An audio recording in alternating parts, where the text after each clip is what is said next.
Salut les Anacalypsiens, bienvenue dans cette nouvelle vidéo d'Anacalypsie. Donc aujourd'hui on se retrouve pour une petite vidéo autour de The Last of Us. Et si j'ai du mal à parler, c'est normal parce que j'ai des problèmes de santé au niveau de mes dents qui me font mal du matin au soir, voilà, jusqu'à ce que je me les fasse arracher. Bref. Du coup on va parler aujourd'hui de l'épisode 2. Euh, et qui était plutôt sympa. Donc il y a moins de choses à raconter que la semaine dernière, puisque la semaine dernière on avait un épisode très très riche en informations, ce qui du coup est moins le cas aujourd'hui. Et notamment la semaine dernière, on avait beaucoup de rapports aux jeux vidéo, là où j'ai l'impression que cette semaine ils ont... Je pense pas qu'il y a moins d'informations, j'arrive à reconnaître certains éléments. Mais en même temps, bah, après, il y a peut-être aussi le fait que je me suis tapé The Last of Us 1, du coup, il y a quelques mois, qu'ensuite j'ai enchaîné le 2, que j'ai fini il y a pas si longtemps que ça, il y a 3 4 semaines, et que juste avant que la série sorte, je me suis fait Left Behind, ça fait que mes souvenirs de The Last of Us partie 1 ben, sont quand même plutôt lointains. J'ai encore des souvenirs avec Henry et son frère. J'ai encore des souvenirs du passage avec Bill. J'ai des souvenirs des passages où il y a Tommy et Maria et tout, où Ellie à un moment là elle se casse et qu'on doit aller la récupérer. J'ai des souvenirs forcément dans l'hôpital, mais c'est vrai qu'il y a des passages, notamment c'est vrai que le début de quand on quitte ce moment où Ellie elle poignarde le flic et qu'après il se fait buter jusqu'au Capitole, c'est vrai que bah maintenant que j'y pensais en regardant l'épisode, bah, j'ai très peu de souvenirs de ça. Donc, je vous laisse avec le générique et on va un petit peu parler de cet épisode.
On commence avec une introduction comme la semaine dernière qui n'a aucun rapport avec ce qui se passe dans le présent, du moins avec l'univers qu'on connaît de The Last of Us.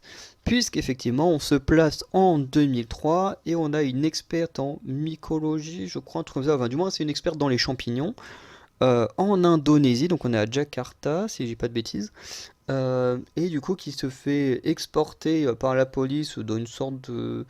Alors, moi j'ai marqué une sorte d'hôpital, mais je trouve une sorte de centre spécial, quoi, afin d'examiner un échantillon de cordyceps retrouvé sur un humain. Et comme elle n'y croit pas, du coup ils vont même examiner un corps humain au complet, où ils vont voir une morsure au niveau du mollet, et la personne a également des trucs dans la bouche, un peu comme on avait déjà vu avec les infectés. Euh, les forces de l'ordre lui demandent de l'aide pour essayer de trouver un vaccin ou quelque chose pour sauver l'humanité, enfin du moins les Indonésiens, puisque en général, à chaque fois que les gens y parlent de sauver des gens, en général c'est juste leur pays, leur peuple, et puis le reste de la planète on s'en fout. Surtout dans la fiction. où quand on regarde, chaque pays fait sa fiction dans son propre pays, quoi. Les États-Unis, c'est toujours dans les États-Unis. En France, on est toujours en France. En Grande-Bretagne, voilà. Enfin bref, vous voyez un peu ce que je veux dire. C'est quand même assez rare que ce genre d'histoire se pose ailleurs que dans le pays d'origine où il est créé. Bref.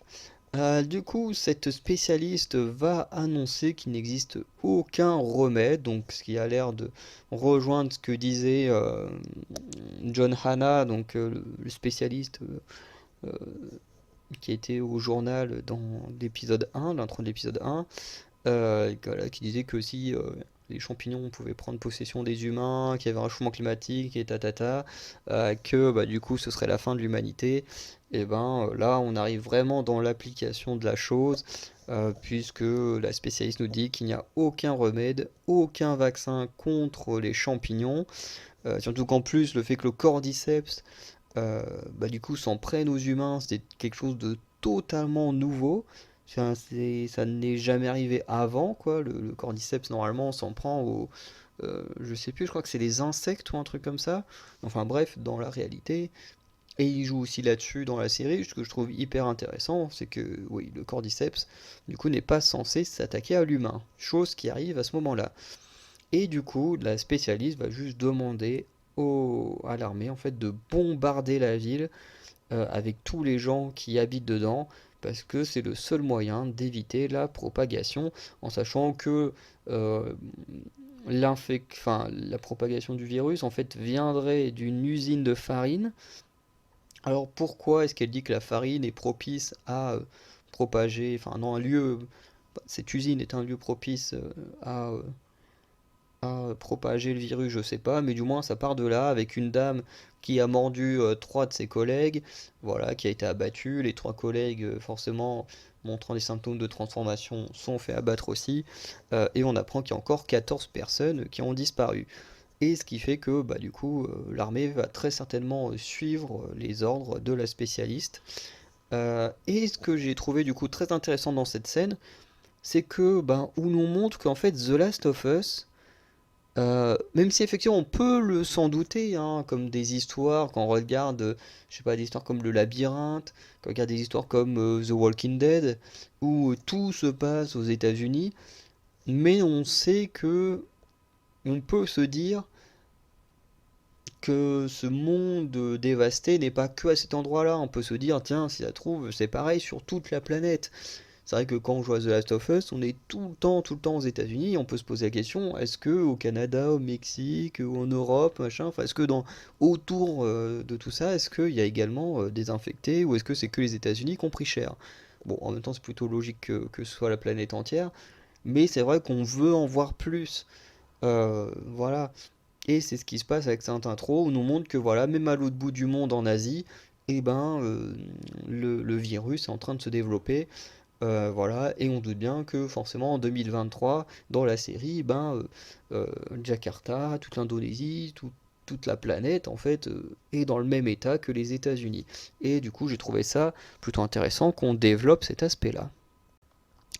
Ensuite, on repart avec Ellie, Joël et Tess, du coup, qui se questionnent sur le cas Ellie par rapport à si elle est vraiment infectée ou pas, bien qu'on voit que, bah, oui, certes, elle est plus ou moins infectée, enfin, on, on le sait qu'elle est infectée, mais en fait, elle se transforme pas.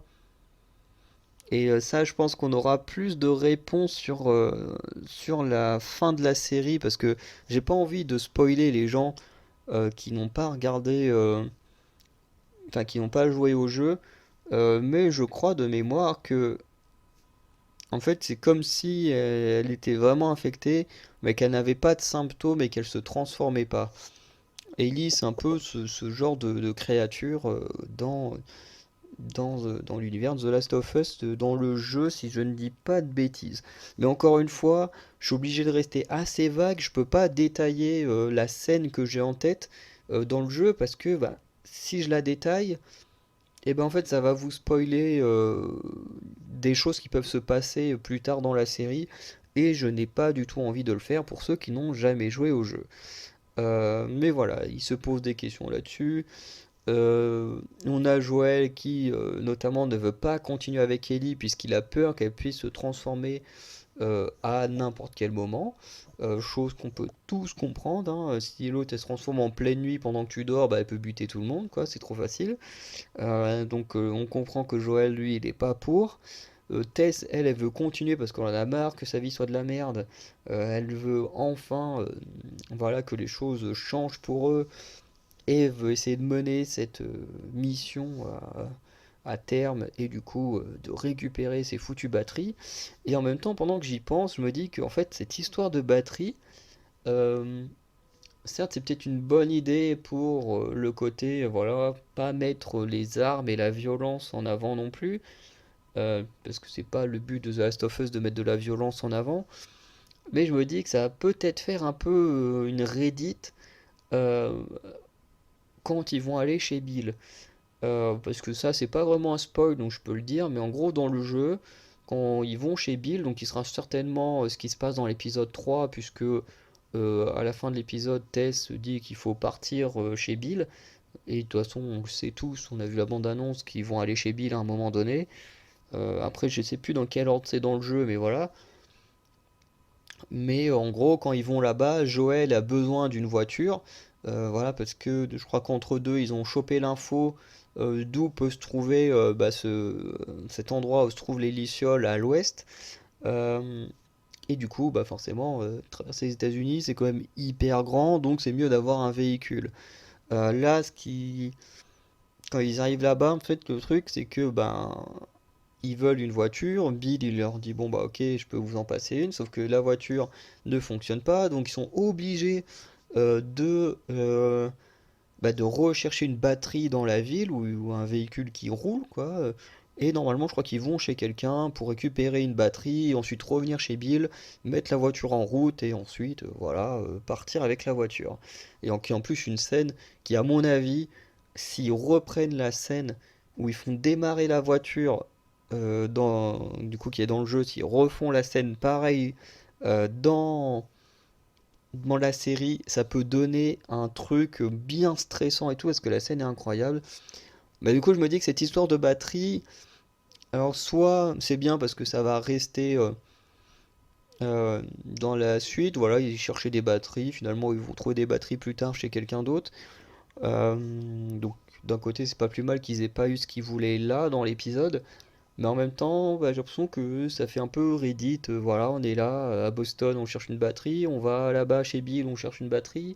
Et limite, après, ils vont aller ailleurs. Ils vont. Non, je rigole, ils vont pas chercher de batterie plus tard. Mais je veux dire, voilà, vous comprenez ce que je veux dire. Dans l'idée d'avoir remplacé les armes par des batteries, ça fait un peu Reddit avec des choses censées se passer plus tard. Bref, on apprend également que les États-Unis, tout comme l'Indonésie, ont décidé de bombarder certaines des grandes villes. Et c'est vrai que quand on regarde l'état des villes dans le jeu, eh ben on n'a pas vraiment d'informations de pourquoi c'est comme ça. Enfin, du moins, j'ai jamais fait attention. Et pourtant, The Last of Us, c'est un des rares jeux que je joue avec le son, parce que ça m'arrive de jouer genre à des FPS ou genre à Fortnite, des choses comme ça, mais je trouve que le son il est pas utile. Même pour repérer des gens, enfin je veux dire, Fortnite, j'ai fait plein de fois top 1, j'ai pas besoin du son pour ça, quoi. Euh, et c'est vrai que The Last of Us étant une histoire scénarisée, bah forcément le son est ultra important. Là où par exemple j'aime bien me faire crash de temps en temps, bah crash j'ai pas forcément besoin du son, hein, quoi. Voilà, t'as juste à avancer et puis c'est tout quoi. Euh, et c'est vrai que du coup j'ai jamais fait attention si dans le jeu ils expliquaient pourquoi les villes étaient dans cet état-là. Parce qu'on veut bien que voilà, il y a eu une apocalypse et tout ça, qu'il faut rester enfermé à cause de l'épidémie et tout. Sauf que, genre, s'explique pas pourquoi, genre, les deux bâtiments qu'on voit à la fin de l'épisode 1, s'explique pas pourquoi ils sont tombés, qu'ils sont les deux l'un contre l'autre, pourquoi il y a autant de bâtiments de détruits. Enfin, je veux dire, on n'a rien qui nous explique tout ça, et c'est vrai que quand on joue, on en a rien à foutre, on est juste là, on dit, putain, ce monde apocalypse, il est juste super beau, il est super cool, et bah, en fait, on n'a pas besoin forcément d'explications quand on joue. Et je trouve ça bien que la série nous apporte un peu des explications, et c'est vrai que quand on est à Seattle dans The Last of Us Partie 2, quand tu vois certains passages dans l'état que sont les bâtiments et tout, c'est vrai qu'on peut se demander mais pourquoi tout est comme ça quoi. Et du coup, la série vient apporter une réponse en parlant voilà, de bombardement. Et du coup, Ellie va également nous parler de comment elle s'est faite mordre, bien que quand on joue aux jeux vidéo, on sait ben, qu'elle est en train de mentir. Alors certes, euh, quand on a vu la bande-annonce, on voit qu'à un moment on a Ellie avec une jeune fille, donc Riley, qui sont dans une sorte de centre commercial avec des centres d'attraction et tout. Enfin, un centre d'attraction, genre le. Purée, j'ai oublié comment ça s'appelle. Purée, j'ai le mot carrosse en tête, mais c'est pas un carrosse, c'est un carrousel. Euh, et tout ça, le moment où ils se prennent en photo et tout. Donc ça, c'est des trucs de la FBI qui montrent comment elle s'est fait mordre. Donc ça, c'est bien vrai. Mais là, elle ment quand elle dit qu'elle y a été toute seule. Et on le sait depuis l'épisode 1, puisque Marlène avait déjà mentionné Riley, qui faisait partie des Lucioles, et dont on n'a pas. Alors je sais plus si dans l'épisode 1 on sait ce qu'elle est devenue, Riley, enfin du moins. Bref, je vais rien dire de plus parce que vu la bande-annonce, on sait que le passé d'Ellie va être utilisé dans des flashbacks, donc je vais pas en dire plus, mais du moins juste à la tête d'Ellie et pour ceux qui ont joué au jeu, notamment au DLC Left Behind, on sait qu'elle est clairement en train de mentir sur le fait d'y avoir été toute seule. Après, sur ce qui se passe là-bas, bah, en soi, elle a pas trop tort, hein. C'est vrai que quand tu fais le DLC, tu t'éclates une bonne partie et tout, jusqu'au moment où, effectivement, sans trop savoir d'où et comment, bah, les zombies ils apparaissent d'un coup et puis ils te poursuivent partout. Euh, donc là-dessus, elle ne ment pas. C'est surtout sur le fait d'avoir été seule ou avec quelqu'un, parce que je pense que Ellie a quand même des remords sur ce qui s'est passé là-bas. Ensuite, après ça, on va à l'hôtel, donc ils vont se rendre dans une sorte d'hôtel. On apprend là-bas qu'Ellie ne sait pas nager. J'ai bien aimé la petite scène où, où elle fait semblant d'être une cliente qui vient à l'hôtel parce que Ellie, c'est ce genre de personnage qui, par moment est très chiante et très conne, et par moment a un côté très enfantin qui revient en avant. Et j'avoue que c'est plutôt cool de l'avoir également mis à l'écran. Alors quand je dis qu'elle est très chiante et très conne, euh, voilà, je répète, hein, c'est quand même une de mes héroïnes préférées, mais quand tu joues au jeu, que t'es tranquille, que t'essayes d'attaquer des gens discrètement, et puis que t'as l'autre qui est en train de te causer super fort juste à côté et qui alerte les ennemis, t'as envie de lui foutre de baffe dans la gueule. Voilà. Euh, du coup, on apprend qu'elle sait pas nager, donc ça on le sait également dans le jeu. Il y a même une scène très cool dans des flashbacks de The Face Partie 2 liée à ça. Euh, on apprend également que les infectés ont des durées de vie différentes, certains pouvant vivre seulement quelques mois et d'autres pouvant survivre plusieurs années. Et effectivement, plus, du moins dans le jeu, plus certains infectés sont anciens, vieux, plus ils ont tendance à se modifier, euh, puisque bah, donnant des nouvelles races, un peu comme les claqueurs, les colosses ou les rôdeurs. Les rôdeurs qui sont vraiment très casse-couilles dans le jeu, mais les rôdeurs, vous en verrez pas normalement dans cette saison 1 pour ceux qui n'ont pas joué au jeu. Parce que je crois que les rôdeurs, ils sont que dans The Last of Us partie 2, si je dis pas de bêtises. Donc voilà, ça c'était plutôt intéressant parce que c'est vrai que quand on joue dans le jeu, on sait qu'il y a plusieurs types entre guillemets d'infectés. Il y a les classiques qu'on a vus, et puis il y a les colots, les claqueurs, et ensuite plus tard on apprend qu'il y a aussi des rôdeurs. Mais on ne sait pas genre quelle durée de vie ils ont si on les laisse comme ça sans rien faire. On a juste l'impression qu'ils sont un peu immortels dans le jeu jusqu'à ce qu'on les affronte.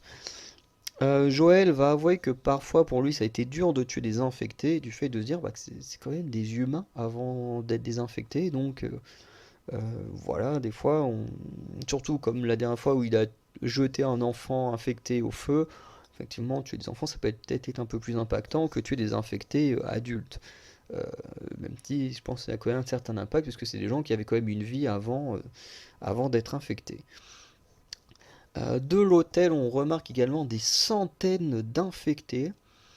Et on nous apprend une chose, pareil, qu'on ne savait pas dans le jeu, ou du moins que j'ai jamais fait attention, liée aux tiges que l'on voit lorsque on croise des infectés, parce que des fois qu'on croise des infectés, ça fait des gros amas de trucs dégueulasses, t'as des sortes de longues tiges qui partent un peu dans tous les sens, et là on apprend que ces tiges elles peuvent s'étendre jusqu'à 1 km, et qu'en fait les infectés c'est un peu comme une ruche. Et grâce en fait à ces tiges, si par exemple tu marches sur une sans faire exprès, en fait ça va donner de l'information aux infectés sur ta présence et ils vont pouvoir tous se ramener sur toi. Chose qui va se passer dans l'épisode même. Pardon.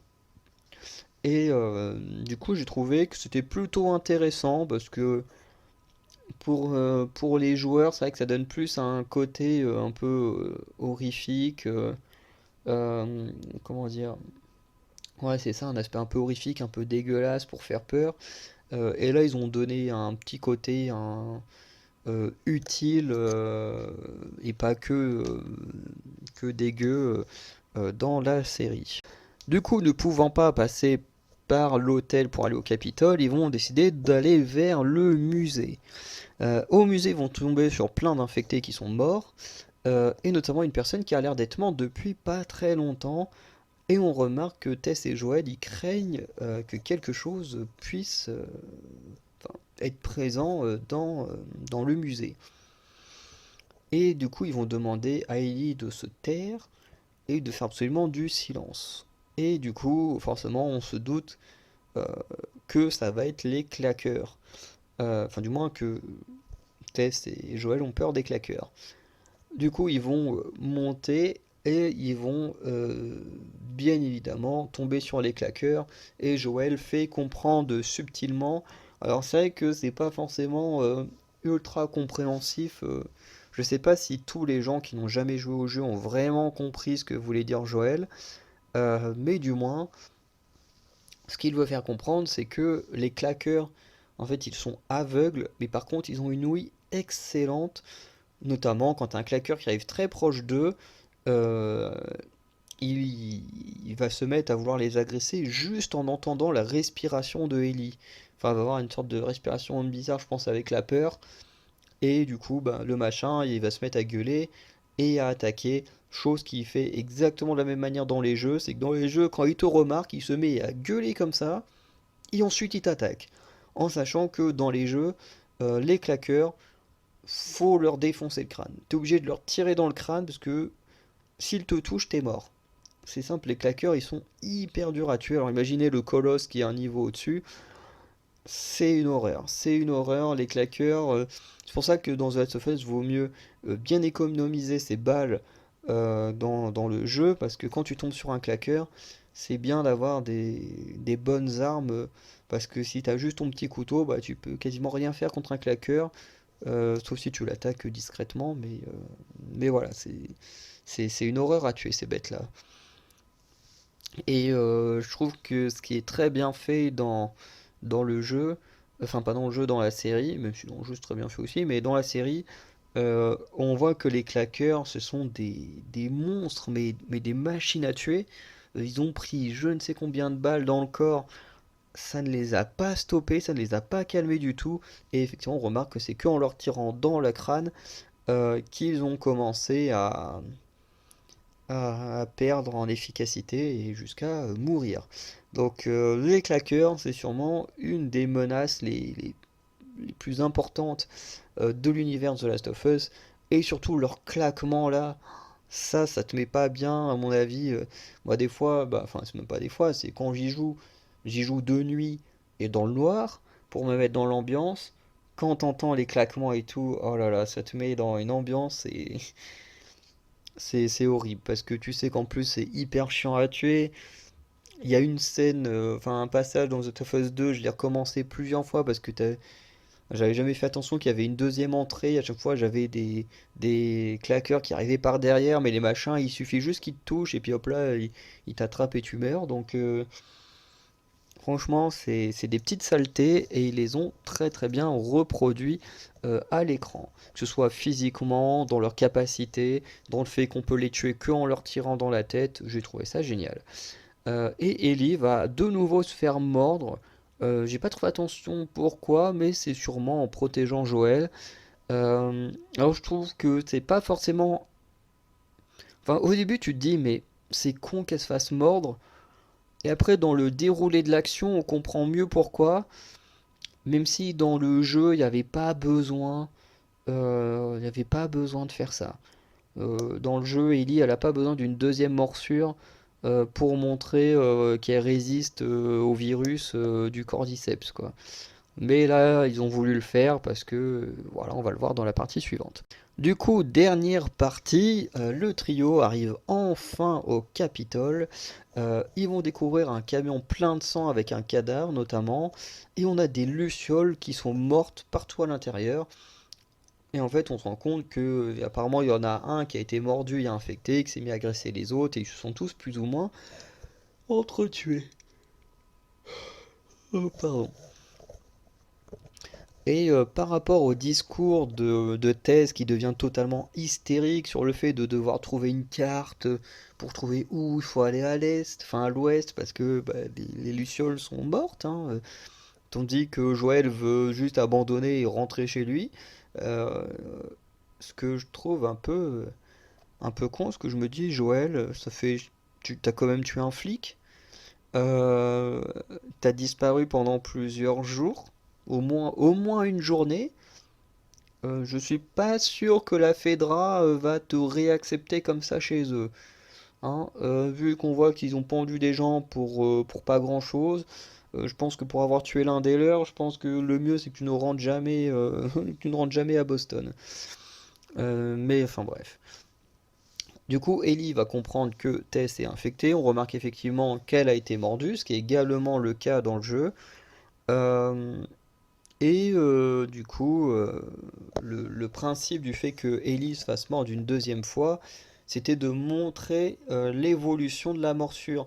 Puisqu'effectivement, Tess qui s'est fait mordre, sa morsure s'est très rapidement déployée avec les marques bah, du coup du virus. Alors que Ellie, qui s'est fait mordre sur le même temps, à nouveau, bah, n'a absolument rien, son bras il reste intact, quoi. Il y a juste une petite morsure, mais c'est tout. Et du coup, tout ça pour montrer qu'effectivement, quand tu te fais mordre, tu peux être infecté et te transformer très vite. Là où pour d'autres personnes, ce qu'on voit avec Ellie, eh ben, ça n'est pas le cas. Elle, elle est bel et bien immunisée, puisque bah, il se passe rien, alors qu'elle s'est quand même fait mordre deux fois. Et c'est vrai que dans le jeu, comme je disais, il n'y avait pas besoin de montrer ça, puisqu'elle s'était fait mordre 3 semaines avant les événements, si je dis pas de bêtises, et que en 3 semaines, son bras était toujours intact. Alors certes, il y avait la morsure qui est quand même un peu plus dégueulasse dans le jeu. C'est pour ça qu'elle va même se faire tatouer par-dessus la morsure, si je dis pas de bêtises. Euh, mais du moins, voilà. Si elle a réussi à survivre aux 3 semaines, alors que normalement il suffit de plusieurs heures pour se transformer, voilà, en 3 semaines, tu sais que c'est bon, quoi. Il n'y avait pas besoin de la faire mordre une deuxième fois, mais je pense que c'était juste pour faire la comparaison avec Tess, voilà, en disant que Tech, sur un même temps donné, euh, ben voilà, elle est immunisée, moi je le suis pas, et ça se voit parce que ma morsure se développe plus. Bref. Du coup, Joël et Ellie vont décider de... Enfin, Joël va s'enfuir en emmenant Ellie de force, hein, qui ne voudra pas abandonner Tess. Et du coup, Tess va se sacrifier en faisant exploser le Capitole. Enfin, du moins, l'entrée du Capitole, enfin bref. Du coup, la mort de Tess, j'avoue que moi, elle m'a pas autant impacté que celle de la fille de Joël, parce que Tess est un personnage que j'ai jamais énormément kiffé, hein, pour être honnête. Là où effectivement Sarah, c'est pas forcément un personnage qu'on aime énormément, mais je trouve que la façon dont Joël vit la mort de, de Sarah est beaucoup plus travaillée et forte que la mort de Tess dans le jeu. Parce que dans le jeu, elle ne mord pas de la même manière. Certes, elle se fait mordre quand on croise les claqueurs, tout ça, bien que ce soit un tout petit peu différent, parce que normalement, dans mes souvenirs, le trio va être séparé, d'un côté Tess et Ellie, et d'un côté Joël qui va devoir essayer de les rejoindre, et du coup, normalement, Tess est mordue entre deux. Là où c'est pareil, elle est mordue à un moment, on ne la voit pas. Euh, et ensuite, ils vont jusqu'au Capitole. Au Capitole, pareil, les Lucioles sont mortes. Sauf qu'elles sont mortes par la Fedra, si je ne dis pas de bêtises, puisqu'ils sont totalement poursuivis. Comme là, le passage où il y a juste le flic qui leur, euh, qui leur met la température, enfin qui cherche la température et qui vont tuer. Techniquement, quand cette scène-là se passe, ensuite ils se font poursuivre par la Fedra pendant un petit moment. Ils se font poursuivre, ils sont obligés de fuir parce que t'as un véhicule de la Fedra qui les poursuit partout. Ensuite, ils arrivent un peu plus loin au niveau d'un bâtiment en ruine où t'as toujours des gens de la Fedra qui sont là en train de les chercher. Enfin bref, dans le jeu, la Fedra est beaucoup plus présente et te poursuit beaucoup plus longtemps. Et du coup, quand ils arrivent au Capitole, de mémoire, la Fedra est encore là en train de les chercher. Et du coup, Tess, du coup, au lieu de parce que comme je disais, effectivement, avec le système un peu de fourmilière entre les zombies, là c'est pareil, en fait, il y a un infecté qui va se réveiller dans le Capitole, ils vont le buter, et en fait ils vont se rendre compte que avec le système qu'ils expliquaient, ça va réveiller tous ceux qui étaient au niveau du théâtre, et qui vont se ramener en courant vers le Capitole. Et du coup, là, Tess va faire le choix de se sacrifier, voilà, en mettant le feu et en tuant tous les infectés possibles, dont elle-même, pour ne pas devenir un d'entre eux. Et dans le jeu, c'est pareil. Tess va forcer plus ou moins Joël à prendre Ellie et à finir la mission. Voilà, parce que là où Tess est bien travaillée, c'est que elle y croit à mort que ben, Ellie peut sauver le monde, que peut y avoir ce vaccin et tout ça. Elle y croit à mort. Et du coup, ben, euh, comment elle s'appelle du coup, Tess va demander à Joël et Ellie de partir et de les protéger parce que dans le jeu, la Fedra est à leur cul, que la Fedra les retrouve au Capitole et va les attaquer. Alors je sais plus si c'est réellement la Fedra, mais je suis quasiment sûr que c'est eux. Parce que mes souvenirs sont assez lointains, mais je me souviens quand même de la scène où elle se fait buter à l'entrée du Capitole, puisque du coup ils vont se battre. Elle va réussir peut-être à descendre un ou deux gars, mais en même temps ils sont pleins, il y a à lui tirer dessus et tout, du coup elle meurt. Et dans le jeu c'est comme ça qu'elle meurt, et ensuite nous on doit fuir les mecs de la Fedra. Et ce qui fait que du coup l'impact n'est pas forcément le même, puisqu'on la voit pas forcément mourir, enfin, elle va pas spécialement mourir. Voilà, on voit son cadavre, on est obligé de fuir, donc ce qui ne laisse pas le temps au personnage, du coup, de pleurer la mort de Tess comme le personnage a pu pleurer la mort de Sarah. Parce que du coup, on enlève un peu d'impact, et c'est vrai que Tess, moi, je n'étais pas non plus un grand fan dans le jeu. Je trouve le personnage plutôt très bien retranscrit à l'écran, mais c'est pas pour ça que je l'aime plus que ça, quoi. C'est un bon personnage, mais Tess n'a jamais été euh, un de mes persos préférés de l'univers de The Last of Us. Bref, on va du coup passer à la conclusion. Donc pour conclure, on a cette fois un épisode qui s'éloigne un peu plus des jeux, contrairement à l'épisode 1 qui était extrêmement proche. On reprend quand même quelques scènes de base, hein, comme cette scène où on rencontre les claqueurs qui est dans le jeu, la scène de Tess, enfin toute la scène dans le Capitole qui est également dans le jeu, bien que différemment, puisque Tess ne meurt pas par des infectés, mais par des êtres humains. Je suis quasiment sûr que c'est la Fedra, mais du moins si ce n'est pas eux, ce sont bien des êtres humains avec des armes à feu qui vont tuer Tess. Euh, bref, euh, on a juste des petits éléments comme ça qui ont été changés.